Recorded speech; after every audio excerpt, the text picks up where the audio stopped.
Hey guys, today I have my friend Chad Wells here with me. We've known each other about a year, right? Almost a year.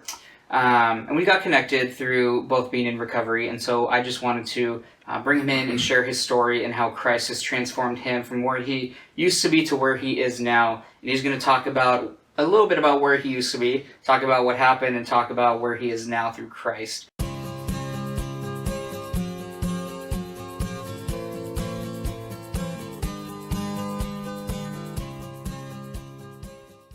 Hi, how you doing?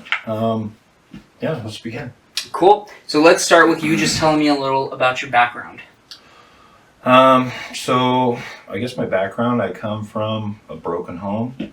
My mom and dad divorced when I was 3, 4. So I was raised by my mom. Dad was in and out of the picture. I don't know, the whole being raised by a woman thing is kind of, it was cool but not cool because I didn't get what I needed as a dad parent. Sure. And I think some of her relationships reflected on me as well. And also, I guess my background from that is short, but so I rebelled, as a child. So I didn't really have anybody to say, hey, stop doing that. Sure. Just mom. I rebelled a lot. I turned to drugs and people who dealt drugs and was around that scene. Sure. So those were my quote unquote friends. Yeah. And I kind of embarked on a journey of doing drugs, selling drugs, going in and out of prison. Sure. Seems like a stream of bad choices. Not a stream, it was a flood. Flood. A flood. It's even better. Yeah. I guess it was, I don't know about better. No, I meant a better word choice, yeah. Flood of bad choices. And then, so when you say you're rebellious, you talked a bit about like your drugs, but what about your behavior? Like towards your mom or towards God or towards people? My rebellion was towards everyone. Okay. Just that one instance where they separated. What if they stayed together? What if they were still mom and dad? I was ticked. Yeah. As a kid. Yeah. And I continued to stay that way throughout my life. And it took me in some very bad places. Sure. Very bad places. So would you say it like led to a resentment in you? Towards the situation? That was or a total resentment. Yeah. Okay. Resentment. How do you think that affected your future relationships? And you're married now, so how do you see, if at all, it's still affecting your relationships by witnessing that? So my marriage now is totally different from my other 2 marriages. Mm-hmm. So I've been married 3 times, Mm-hmm. which praise God for the marriage that I have now because it's amazing. Mm-hmm. My second marriage lasted for 16, almost 17 years. There was drugs, there was fornication with other people, there was a lot of abuse on my side, on her side, and the whole while we never trusted each other. Never. Yeah. I mean, it was okay. Well, we get married, we're doing the right thing, and I'm going to raise your kids, and I'm going to keep doing what I think's the right thing. There's no trust. Yeah, no. Do you, oftentimes when a person is has difficulty trusting other people, it typically comes from a reflection of themselves, that they were not trustworthy as a person. Would you say that that's true in your situation? Or Absolutely. Okay. Absolutely. I was a scoundrel. Yeah. Or snake, or however you want to put it. But Sure. going back to the first marriage I had, I was 18, Mm-hmm. trying to do the right thing. I'd been a Christian for a while, So I guess me being a Christian and trying to do the right thing has been a battle because of some of my resentments Sure. with that one thing, with what my mom and dad started. Sure. Yeah. We often look to our parents as a model for what a healthy relationship should look like, right? Even growing up, you look to your parents, so if they fight, you kind of think in your head that that's normal, because it happens in my household, especially with your small perception of world at that age. You're like, oh, it's normal because everyone probably does it, and even to whatever intensity it was, or how they interacted with each other, or lack thereof of interaction. So it makes sense that that is what really formed into your brain, right? Like when we're growing up, it's like a bowl of concrete that's nicely, freshly poured, so it's still wet, and we get all these little rocks and things put in it, and then we have those solidify as the concrete solidifies, and then that's how we see the world, is with those rocks that are kind of blocking that healthy perception. Yeah, the collection. The collection, and then we have to pull them out. But then not only that, we have to fill them with new concrete, new habits, new behaviors, new I guess we thought could process. call that the perception, or the collection of unperception. Yeah, Yeah. that's a good way to put it. A collection of unperception, or limited perception, right? Yeah. But so you said it affected your second marriage and your first marriage. Do you see it influencing your first, or do you think even though you have grown, do you see it still influencing My first marriage or your current? my current marriage is totally different. Good. My wife and I, we met in church. She's the church secretary at the time, and that's through Brother Joel. Mm-hmm. He introduced us, and it was a whole different ball game from the beginning, because everybody who has had a relationship or is in a relationship has some sort of baggage, and even in our relationship together, you have baggage, I have baggage, but the whole difference in this marriage was that we talked about our baggage before there was anything happening, and we actually didn't fornicate or any of that stuff before the marriage. Mm-hmm. I mean, there was courting, of course, but the whole doing it God's way was the first on my brain, instead of, okay, well, let's get married, but I've already basically been married to you, if you're already acting like you're married. Sure. No, that makes sense. You did it differently from the get-go, even before the get-go, it sounds like. Yeah. So you had to turn yourself into a person that you wanted to see in a marriage. So a lot of times when we look for the one, even though I don't believe in the one, but we're so focused on that, we forget that we can be transformed more into the image of God to be that healthier husband in our marriage, right? Yeah. And that's a journey. So let's kind of touch upon that. You had started talking about these relationships, and then your addictions. Can you talk about your addiction a little bit more?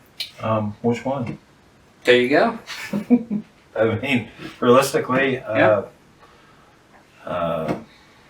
my addictions from the beginning, from childhood, was stealing. Sure. That became a whole addiction in itself. Sure. And then it went on from relationship addiction. Mm-hmm. Always looking for that perfect relationship. Of course, there was drugs, all sorts of drugs. Sure. So you use people and things. I don't think there is a person or a drug that I haven't used. Yeah. Okay. In my prior life, and I say prior life because, I mean, with Christ, I don't have to be that person anymore. And you're not. I don't have to have people afraid of me. I don't have to be afraid of others. Well, have you seen yourself stand up? You're a pretty tall guy. You're pretty intimidating. I didn't make me. Yeah.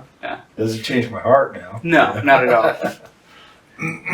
But I like that you are made new, and you are a new creation from those addictions. And it sounds like you were trying to use something for a certain purpose. What was that? Why were you using people and things? People and things. Well, if I used a person, I was getting what I wanted. When I used drugs, I was getting away, or I guess I was taking away what people had done to me. Like numbing out. Yeah, absolutely. Okay. So my drugs usually numbed me out, and then it turned into a means for getting more drugs, or a means for power, possession. Yeah. Sure. Yeah. Okay. So let's fast forward. So you're using people and things. Can you talk about, I guess I'm going to call it your Jesus encounter, because I feel like when we authentically encounter Christ, we can't remain the same. We can't be unchanged. So can you talk about that moment or series of events? Sometimes it is a timeline, right? Sometimes it's an instant moment. Can you talk about your experience with your encounter with Christ that you think transformed your life? So my aha moment Sure. was when I was younger, and that's when I first believed, Have I had super struggles up and down? Absolutely. Yeah. I guess my aha moment was in a doorway, and I accepted Christ. And I came home from a church meeting, and they were telling me, hey, look, you don't have to do it here. You can go home and do it, in your own privacy of whatever. And to me, it was like, okay, well, I tried everything else, why can't I try that? And some things changed for me that day. I accepted Christ in my life. Weight was taken off of my shoulders. But with that being said, I wasn't ready to accept the full love of Christ then. Okay. What do you think was holding you back? What was a barrier for you? Those same things I just described. Okay. I didn't want to let them go. I didn't want to basically put that on the cross. You know what I mean?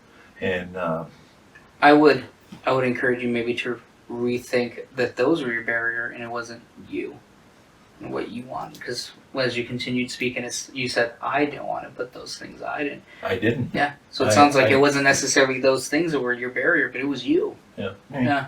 I didn't want to let go of the things. We're human, so anything that feels good, tastes good, sounds good, we're after that. And I had to do some time in prison to get some time alone, I guess you could call it, because away from the people, places, and things. And those times in prison, I've read the Bible 3 times. First time, it didn't really mean anything to me. Second time, it started sinking in. Third time I read it, I was in solitary confinement, and that was my actual spiritual moment, I guess. And that was where I started. When I was reading the Word, I was feeling the Word, and actually receiving it. Yeah. Versus, hey, God, you're in my life, thank you. Now it's, thank you so much. Yeah. Yeah. That's awesome. I love that. So it was that moment when that third time you read, so that shows too, it was planting seeds ahead of time for you to get to that third moment. Would you say that's when you felt like you were ready? Or even then, did you have some hesitations? Even then, I still had hesitations because I'm, like I said, I'm human and I'm still stuck in the world. Yeah. And I strive every day to not be of this place. Things and sex or drugs or anything from this place is not from this place. Yeah. I'm going to point out how you basically said you choose every day to not live of the world. Yes, we're in it. Yes, we're influenced by it. but we're not of the world. We're called to live differently. Yeah. And you pointed that out as you said, then I just wanted to highlight that because that's super important, right? We are going to be influenced by politics around us, raising gas prices, things like that. But we are called to act differently. And that shows in the way we're living. And you choose that every day, just like you choose to be loving. You choose to show agape love, right? Even if you don't feel it. Yeah. You're choosing even your faith, even when you don't feel it, or you'd rather be angry and maybe, I don't know, for me, throw a temper tantrum. You live above that and you choose, hey, in this moment I'm going to choose love. I'm going to choose joy. I'm going to choose peace, right? Yeah. Another important thing is to receive. Mm-hmm. Receive that agape from others. Exactly. You know? I've had problems with that in my life. You know, hey, here, what do you want? You know? What do you want in return? And that's not what Christ has done for us. He gave it to us freely. Yeah. Willingly. Yeah. And we're to do the same. So we didn't earn it. No. And so there's nothing we can do to make God love us more. And there's nothing we can do to make God love us less. Exactly. Which is super cool. Because if we can't earn it, I'm not trying to fight for his attention and his love. But also when I mess up, I don't have to be worried about him not loving me anymore. Which was huge for me. And that was something that I needed to face when I was active in addiction. Because I felt like for me, in my cycle, I felt like I let him down. And that he didn't love me or love me less. And so I used again to numb that. And so like you, it was a numbing agent for me, right? Of course, we have different reasons why we started, but ultimately the reason we see in addiction is kind of the same. Yeah. And why we keep using. We become physically addicted, but we also become emotionally addicted.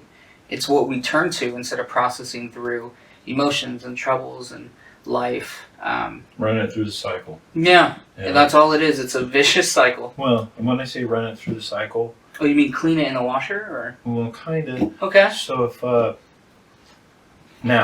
me now, okay, I'll run it through the cycle is what I call it. Because I can have something happen to me. I can still, I've been sober for years, but I still have that thought.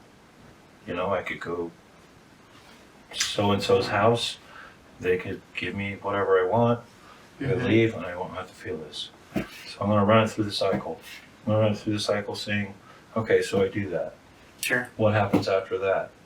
Oh, okay. So I could lose my job. I could lose my house. I could lose everything that I've worked for to be healthy. Sure. Not only spiritually, but mentally. And I like that. I like to run things through the cycle that way, and from the beginning to the end of a choice. That way, it's a sound choice. Or I can look at it, well, let's run it through the other way. If I don't do that, and I do this, and this, and that fleeting emotion it finally goes away. Yeah. I like that. I've heard that said differently. I've heard it as running through the tape. Yeah. But I like running through the cycle because I feel like with that verbiage and that language, we can also incorporate the fact that when we run it through the cycle, it's like a washing machine cycle, and where God is washing that thought and that that craving or that trigger or whatever feeling at that time. He's washing and making it clean and making us clean and making our thoughts more redeemed, right? Well, so I like that. It adds pizzazz to it. I mean, both ways. It matters what kind of softener you put in your clothes, Sure. I mean, it matters what kind of, everybody has a preference. Sure. And, I have dirty clothes on now, but they still smell clean. I'm not going to smell. So, I do know one thing. If I run it through the cycle, then my brain has time to make a sound decision. Sure. I like that. And so that's what you do now. I like that. So you encountered, just to recap, you encountered Christ when you were locked up, and your third time reading through Scripture. And even then, it's a process, right? It was a sanctification process of you're learning, you're changing. Even now, like, we're not perfect. We're learning, we're changing, we're being molded more and more into God's image. So how would you say your spiritual walk and your sobriety, how do they kind of work together or influence each other? Well, of course, Christ is leading me where I need to be. Sure. And my sobriety, I mean, it was weird. He just took it. Good. You know? Mm-hmm. And I never experienced, and maybe that was my aha moment. You know, Sure. of, well, okay, well, I don't have to do this anymore. You know, and for me, I relied more on him instead of the drug or the person, or and it was stronger. You know, Yeah. I've had incredible urges for drugs, Sure. but that strength that I got from God Mm-hmm. is substantially more More. than any craving that I've ever had. And again, run it through the cycle. Mm-hmm. You know, I mean, I love first I run it to God. that. Mm-hmm. You know, hey, Lord, I'm out here. You know, Mm-hmm. I'm having this feeling, and then it's gone. Yeah. It's gone. I like that. And I like how you mentioned that you've had cravings still since getting sober, and I think that attests that even though God can take away, like we're not limiting God, He can take away that in a second and never have it again, and He does do that for some people, right? I believe that He does. But also when He doesn't take it away and it's not according to His will, when we lean on Him, we get that strength to keep going, to persevere, to endure whatever we are facing, right? He still provides, just not in the way that we wanted, and not the way that we were hoping and expecting to take place. And I love that you pointed that out, that even in those cravings, you turned to God, and His strength was so much stronger than those thoughts and those cravings. Well, our God is a God of His time, not our time. Not our time, because He's outside of time. Yeah. Yeah. You know, and I didn't realize that growing up, and I remember vivid times of being on my knees. Hey, what is going on? Why can't you just take this away from me? Why? Just why? You know? Yeah. And I think it was for me to actually have to learn Mm-hmm. what's good, bad, and to experience the ugly, and to experience the brutalness Yeah. of what my addictions really were. I don't know. I really loved some of the courses that I've done. There've been spiritual courses, drug addiction courses. I've been able to combine my spirituality, the Bible, and my sobriety together, and it's been so much stronger than it ever was.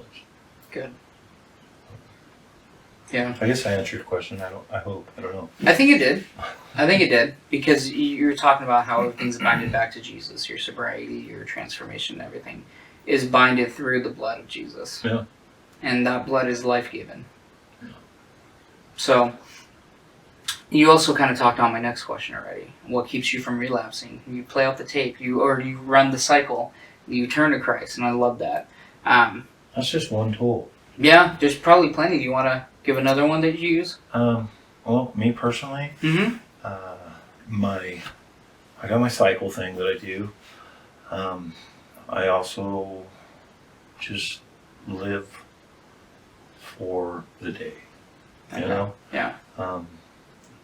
I have cravings just like anybody else. Every day is a new challenge, Mm-hmm. you know? But if I decide to give up, then I lose. Yeah. You know? So my first thought for me every day is I can't say I can't give up, but giving up is not an option. Sure. So I always put that first foremost in my brain. I don't doing meetings, talking, having people in my life that are sober, and I also have people in my life who aren't sober. Mm-hmm. So it's also a reminder of where I've been. Yeah. You know, and for me, it's a hurtful reminder, and I feel bad for those people, and I try to help those people, but at the same time, I'm still getting something from it. Sure. So it's it's teaching me to not do what I used to do. And I don't know. Every day I just want to lean on God for my sobriety, because that's the only way I know I'm going to make it. Yeah. Because if I was to do it on my own and not be talking to God about it, I'm left behind, man. Why do you think that is?